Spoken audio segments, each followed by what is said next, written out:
Oke, halo guys, welcome back to my channel Kironima. Di video kali ini kita bakal lanjutin pembahasan web novel untuk anime Shinkanomi. Nah, di video kali ini kita bakal lanjutin part sebelumnya. Jadi buat kalian yang belum melihat video sebelumnya, bisa cek aja videonya di playlist. Nah, sebelum kita ke WN-nya, buat kalian yang belum subscribe, jangan lupa subscribe dulu supaya saya semakin semangat dalam mengupload video. Dan jangan lupa aktifkan notifikasi lonceng supaya nggak ketinggalan video terbaru dari channel ini. Kalau sudah, langsung aja, ini dia. 私さ、せっかく悪いんだよね。照れないでよ。大丈夫でしょ。だって君、弱いもん。 Nah guys, seperti yang kita tahu di part sebelumnya kita udah lihat si Sechi ini udah menjadi guru di Akademi Sihir Barbados. Dan dia sudah mengajar atau menjadi wali di kelas F ya. Dan di part terakhir kita udah lihat perkenalan dari masing-masing murid. Nah, sekarang kita lanjutin setelah semuanya perkenalan ya. Ketika kita akhirnya selesai dengan perkenalannya, Sechi yakin ini saatnya mengembalikan tes herbologi Anda. Saya akan memanggil nama Anda, jadi tolong ambil satu persatu. Setelah kami semua selesai dengan perkenalan, Fredrickson memberitahu mereka kata-kata itu. Para murid mengerjakan soal dengan berbagai kekonyolan mereka masing-masing dan membuat Sechi semakin bingung. Ya, walaupun ada yang dapat 100, tapi perilakunya yang membuat kesal para pengajar. Nah, jadi di sini ada tes juga, tes herbologi. Nah, ketika Fredrickson selesai memberikan semua ujian yang dievaluasi, ia memanggil Sechi. Baiklah Sechi-san, tentang jadwal hari ini, bagaimana kalau menggunakan semua waktu yang tersedia untuk memeriksa semua kemampuan siswa? Aku mengerti. Jika kamu tidak memiliki masalah dengan kelas teori, maka Sechi tidak akan keberatan sama sekali. Karena Sechi tidak mengerti sama sekali perkembangan kelas teori. Nah, saat Fredrickson mengangguk pada kata-kata Sechi, dia berbalik ke arah para siswa untuk kedua kalinya.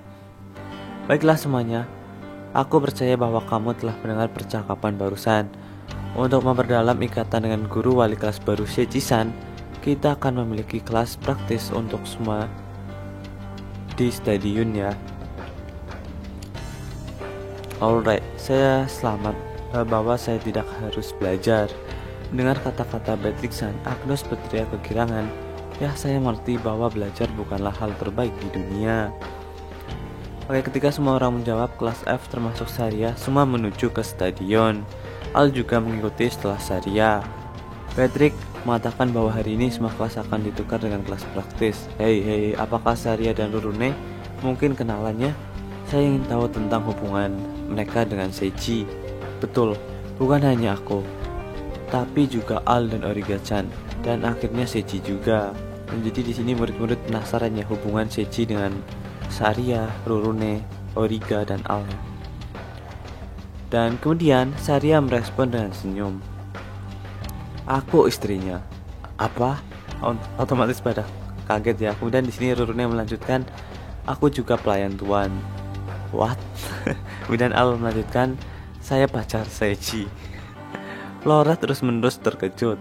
Lalu sekecil ini apakah itu Origa-chan? Apa hubungannya dengan guru? Origa-chan, dia adalah adik perempuan Sechi. Wah, gue kira apaan. Adik perempuan, seperti yang diduga. Jika dia menumpangkan tangan ke gadis kecil seusia itu akan menjadi tindak kejahatan. Lolicon.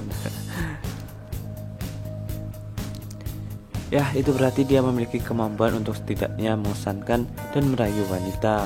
Tidak hanya itu, saya ingin tahu apa yang akan terjadi pada ketiga wanita itu. Saya tidak bisa memikirkannya. Lalu apakah dia kuat? Menerima pertanyaan tanpa konteks, Saria yang berhenti sejenak tersenyum sekali lagi dan berkata, dia sangat kuat. Nah, ketika mereka mencapai tempat latihan, karena ada puluhan orang di sana, mereka ngerti bahwa kelas lain menggunakan stadion. Untuk berpikir bahwa ada sekelompok lain di sini, ini mengecewakan. Nah, tempat pelatihan tersedia untuk umum, jadi kita harus menahannya. Saat Agnes kecewa dan membuka mulutnya, kelas sebelum mereka menyadari keberadaan kelas F, dan kemudian karena kelas F datang sini, kelas yang lain membuat keributan. Apa yang terjadi pada semua orang? Ya, itu karena kita adalah bagian terbawah akademi. sehingga mereka melihat kita seperti pengganggu. Pertama-tama, pria berambut pirang itu menghampiri kelas F. Theobald Terra Kaiser, pangeran pertama kerajaan Kaiser dan juga saudara tiri dari Blood. Bakat Theobald sama luar biasa. Para pengikut memuji Theobald tanpa henti. Saat dia mengangguk seolah dia puas dengan jawaban mereka, dia mengarahkan pandangan ke Saria. Bukankah kamu permata yang bagus? Apa? Theobald menunjukkan senyum menakutkan dan memandang Saria seolah-olah dia menjilati seluruh tubuhnya. Jangan dekati dia, sampah, ucap Rorone. Wow, kamu sendiri juga cantik. Benar-benar hebat. Siapa namamu? Saya Rorone dan dia Saria. Aku mengerti. Kamu seharusnya berbahagia. Saya akan membuatmu menjadi wanitaku. Ketika dia berpikir bahwa mustahil baginya ditolak, Theobald hanya berbicara dengan kepercayaan diri sebesar itu. Namun, maafkan saya cinta Seiji. Tidak tahukah kamu bahwa itu adalah ajakanku? Dan aku juga akan menjadi kaisar yang berikutnya. Apa? Seiji berkali-kali lebih tampan daripada kamu, dan dia sangat kuat. Kebanggaan Theobald dipukuli sampai mati tanpa putus. Jika kata-kata itu karena cemburu atau perlindungan, Theobald tidak akan terluka seperti ini. Namun dengan senyum polos Saria dan tatapan Rorone yang mengandung belas kasihan dan cemohan, menghancurkan kebanggaan Theobald. Saat Agnos mengamati pergantian peristiwa, dia baru saja mulai tertawa keras. Pria itu, dia mengatakannya dengan sangat percaya diri, tapi dia langsung ditolak. Ketika Theobald meninggalkan tempat itu, Blood memandang semua orang dari kelas F dan bersujud. Kerabatku telah menyebabkan masalah, saya benar-benar minta maaf. Nah, jadi ini Theobald itu kerabatnya dari si Blood ya.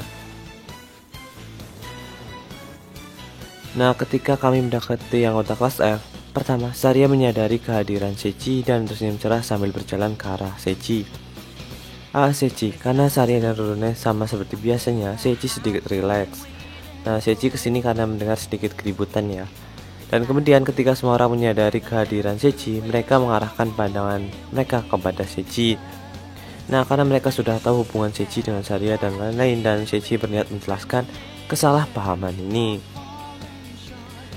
Oke, baiklah.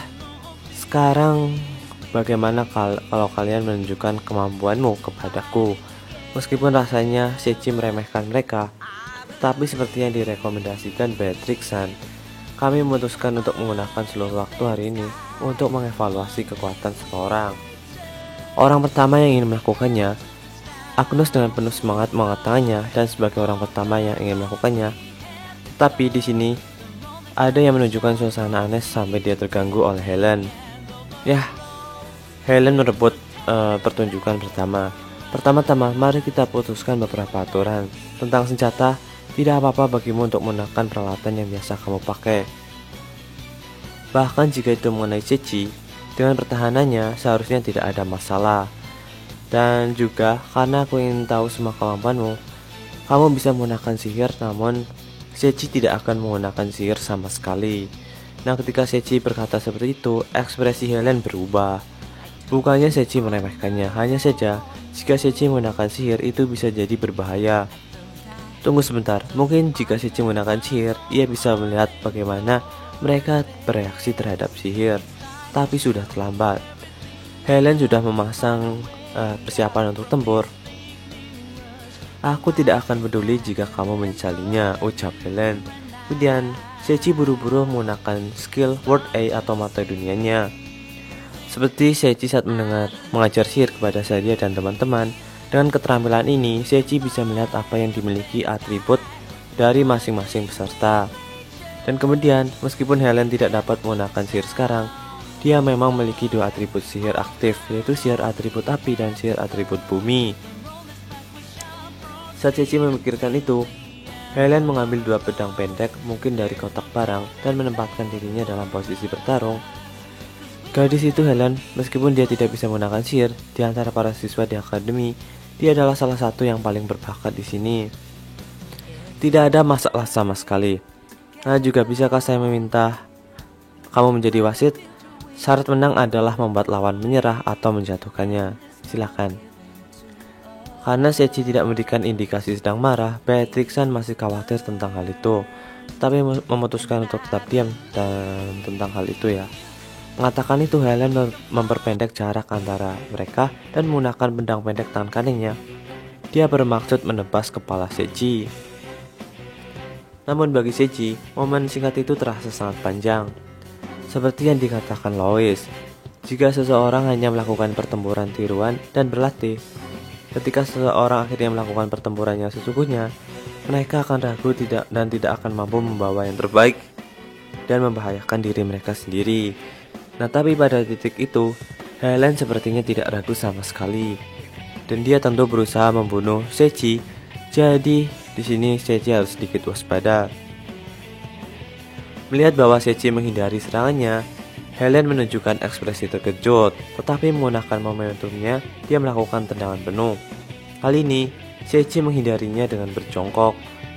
Setelah itu, dia terus meluncurkan pukulan, tapi tidak ada yang mengenai Seiji. Dan Seiji juga belum banyak bergerak dari posisi awal. Waduh, keren amat nih Seiji.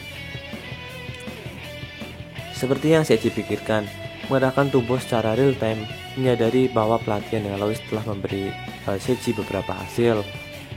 Nah, setelah beberapa saat, meskipun dia terus-menerus menyerang seperti badai, dan karena tidak ada serangan yang bisa mengenai, dia mengambil jarak dan memelototi Seiji sambil terengah-engah. Hahaha, berapa banyak gaya pedang yang telah kamu pelajari?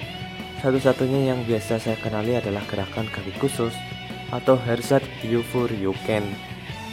Dan gaya Dewa Pedang menciptakan Guardian Yuken Jitsu.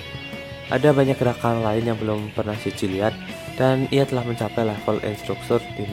Baiklah kalau begitu, saya akan menunjukkan kepada Anda yang terbaik, ucap Helen. Ketika dia mengatakan itu, Helen menggabungkan dua pedang pendek yang ujungnya menunjuk dan menunjuk ke arah Seiji. Dan dia juga menurunkan bahunya sambil menjaga ujung pedangnya yang tajam ke arah Seiji. Dia mengarahkan pedang pendeknya di dekat sisi wajahnya. Tolong jangan mati dengan ini. Hah? Apa? Aku bisa mati karenanya? Gumam Seiji. Nah, jadi Helen ini bilang bakal mati nih kalau kena serangan ini. Langkah spesial So Sentotsu. Ujung bilah yang bergabung dipercepat dan mencoba menembus kepala Seiji. Namun Seiji hanya berpikir bahwa ini lebih cepat daripada awalnya, bukan? Apa? Saya tidak tahu bedanya dan selesai seperti itu, dan hanya menghindari ujung bilah dengan menggerakkan tubuh bagian atasnya dan menangkap lengan Helen, dan ia menggunakan momentumnya yang ringan untuk melemparnya ke atas. Ya, salahku. Itu cukup tinggi lemparannya, sekitar 50 meter. Waduh. Jadi ngelemparnya sebenarnya menurut Seiji itu ringan ya, tapi sampai 50 meter anjir. Dan kemudian dalam sepersekian detik, Seiji mencapai tempat Helen berada. Ketika dia melihat Seiji tiba-tiba muncul di depannya, Helen membuka matanya. Dia mengendong Helen. Dan di sini Helen wajahnya memerah ya. Perlahan Seiji menempatkan Helen di tanah, tetapi Helen tidak bisa berdiri. Tidak mungkin kita melanjutkan, tidak dalam kondisi ini. Saya mengerti. Nah, jadi di sini si Helen agak malu-malu ya guys, dan nggak bisa ngelanjutin pertempuran. Baiklah, kalau begitu siapa yang akan menjadi berikutnya? Ucap Seiji. Seiji sensei, haruskah aku memanggilmu seperti itu? Ucap Blood ya. Mendengar kata-kata Blood, yang pertama bereaksi adalah Agnos. Tunggu, apa yang akan kamu lakukan? Meskipun kamu mengatakan tentang apa yang ingin aku lakukan, itu karena itu adalah cara terbaik untuk menunjukkan kemampuanku. Nah, jadi di sini Blood, saya akan melawan Seiji, tapi bukan hanya aku. Tapi bisakah aku melakukannya dengan Agnos dan yang lainnya? Nah, jadi di sini nggak sendiri, ada 3 orang yang bakal melawan Seiji. Baiklah, tidak masalah. Dan saya mengakui Blood sebagai bagian dari tim Blood. Agnos, jangan menangis sungguhan. Blood yang benar-benar mengabaikan Agnos yang mulai menangis, dia memandang orang terakhir, Leon. Nah, jadi ada Beard, Blood, sama Leon ya. 3 orang itu. Namun, Leon ia baru saja mulai bergetar seperti orang gila dan mengerahkan kepalanya berdampingan dalam negasi. Melihat kondisi Leon, Beatrixan juga merasa ada sesuatu yang salah, dan dia menatap Sechi dan mengangguk. Semuanya akan baik-baik saja jika Sechi meninggalkannya dengan Beatrixan. Baiklah, jadi ketika kamu mengakhiri persiapanmu, akankah kita mulai? Baiklah, saya pindah ke tempat berkelahi tadi, di tempat talent sebelumnya, dan mengambil posisi kuda-kuda dengan senjatanya. Kemudian mereka mengambil posisi dengan senjata masing-masing. Blood memiliki longsword yang normal, Bird memiliki semacam knuckle yang diletakkan di jari-jari, dan Agnos memiliki kelelawar dan paku. Agnos, senjata Agnos adalah itu. Iya nih, ini adalah rekanku yang berharga.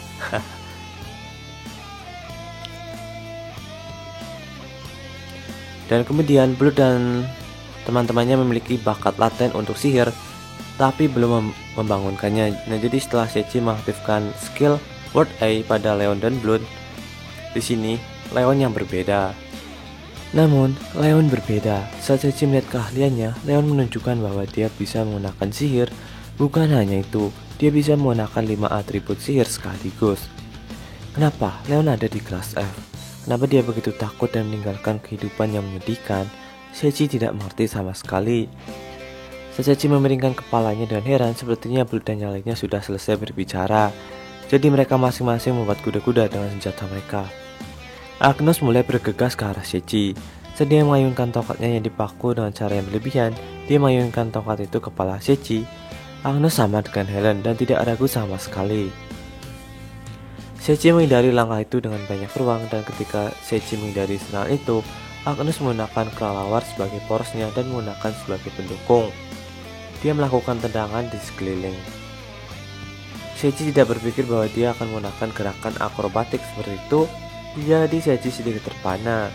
Namun, tiba-tiba Bird datang di depan Agnos dan menggunakan 2 knuckle-nya untuk menjepit serangan yang menusuk dan menangkis serangan itu. Meskipun Sechi menahan diri dalam pukulannya itu berada pada level yang bisa dihindari atau diserang balik. Tetapi karena Sechi tidak memiliki banyak pengalaman, ia menciptakan celah lain dalam pertahanannya. Kesenjangan itu tidak diabaikan oleh Agnos dan memberikan serangan tak terduga dan mengamuk seperti badai. Namun lawannya adalah Sechi, monster. Sechi menggunakan kemampuan tubuh mengerikannya dengan ringan, dan dengan itu semuanya dihindari. Agnos dan Bird telah melakukan sinkronisasi dengan sempurna dan membangkitkan beberapa serangan dan membandingkan dengan Sechi. Apakah kamu sudah lupa tentang keberadaanku untuk sementara waktu? Tiba-tiba Sechi mendengar suara dari punggungnya. Itu adalah suara Blood. Ya, Sechi saat berkonsentrasi pada Agnos dan Bird, yang saya benar-benar lupa tentang Blood. Saat Sechi melihat ke belakang, ada pedang yang mendekat. Meskipun Sechi merasa itu bergerak perlahan karena jaraknya hanya beberapa milimeter, Sechi berpikir bahwa itu tidak mungkin dan menyerah tanpa berpikir. Tapi Sechi tidak berpikir bahkan ini bisa diatasi oleh tubuhnya. Skill pertahanan refleksif yang belum bisa dikuasai diaktifkan. Tubuh Sechi berjongkok di tempat itu dan banyak momentum dan kaki ketiganya seolah ia meraupnya. Dengan gerakan yang tidak mungkin untuk dihindari, kaki ketiga jatuh dengan mudah, dan di dalam dunia Sechi yang bergerak lambat, ketika ia memeriksa, mereka berguling-guling di tanah. Tubuhnya bergerak sekali lagi dan membuat tebasan horizontal di sebelah wajah ketiga orang itu dan membuat tanda tebasan di tanah. Meskipun Sechi memiliki keterampilan yang tak terbayangkan, seperti tubuhnya mengatakan bahwa jika ia tidak dapat menggunakannya dengan benar, maka tidak ada artinya sama sekali. Tentu saja dengan pertempuran ini, Sechi bisa memahami ciri khas mereka dari semua teknik bertarung mereka. Saya menyerah. Tidak hanya wajahmu di bawah tenda, tapi juga kekuatan mengerikannya. Guru wali kelas kita yang baru ini suka mengejutkan kita. Saya menyerah juga, tampaknya semua orang telah menyerah. Sechi tidak mengerti tentang wajah, tetapi kekuatannya, ia tidak bisa mengerti tentang kekuatan Sechi. Namun hanya satu hal yang ia katakan, orang yang paling terkejut adalah Sechi. Nah, jadi seperti itu untuk lanjutan web novelnya. Dan ya, ini kita udah lihat kemampuan dan keterampilan Sechi yang ia tunjukkan kepada murid-muridnya dalam teori praktik ya. Oke, sekian untuk video kali ini. Nanti kelanjutannya seperti apa, tonton videonya sampai habis dan tunggu kelanjutannya. Oke, untuk sekian untuk video kali ini, jangan lupa subscribe dan like. Bye bye.